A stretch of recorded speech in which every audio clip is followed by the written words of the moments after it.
Why is melasma so hard to treat and get rid of? This is the age-old question, and those of you with melasma understand just how difficult it may be. Some of you may also have given up on treating melasma. But I want to give you a little background on, why is it melasma is so different from some of the other skin conditions? Why it's not a sunspot? The real answer to this is that melasma just has a lot of different triggers, and it's different for everyone. So it's really hard to pinpoint exactly what it is to avoid. People always say it's sun as the sole reason why melasma happens, but it's not true. Sunlight and UV radiation certainly are one of the major triggers, especially in sunny areas. However, it is really not the only reason.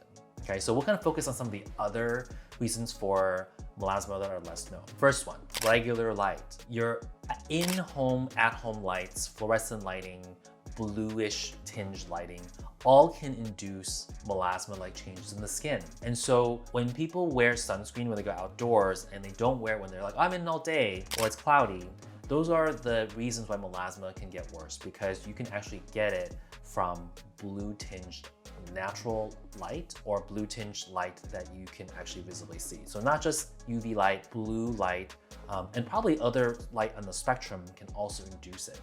Okay. Second thing is hormonal. Hormones are a major factor we know for melasma, which is why a lot of people experience their first bout of melasma after pregnancy or after taking hormonal medications like birth control pills. These are very tricky because oftentimes they are not counseled when starting these pills that this is a potential side effect. So melasma definitely can come out after this, and it's very hard to treat. Hormone replacement therapy as well can lead to this, as well as perimenopausal hormonal changes.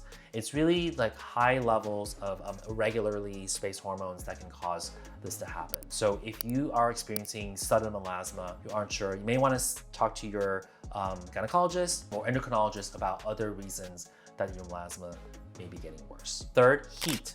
Heat is one of the biggest triggers for melasma. So in addition to sunlight, which oftentimes comes with heat, heat itself, even from exercise or from just other activities, can cause melasma to worsen. It's really a difficult one to avoid, but we do know that bringing excess circulation to the surface of the skin can feed the melasma and cause them to darken. Next one, stress. Stress is one because it interacts with many of the hormonal systems in our body. And so even though we may not think of stress as a hormone per se, the stress hormone cortisol interacts with many of the other hormones in the body and can induce very similar responses to our previously discussed natural hormones that are kind of coursing through our body. Okay, so stress does definitely cause darkening of melasma in some cases. Inflammation is another major one. Inflammation really of all kinds. So kind of the biggest enemy to melasma sometimes is yourself. Right, trying to over-treat the melasma. When you see melasma, you want to go out and grab your nearest hydroquinone or retinol or vitamin C or vitamin B or all the above together. And what you realize is that you'll get redness and irritation from using those products,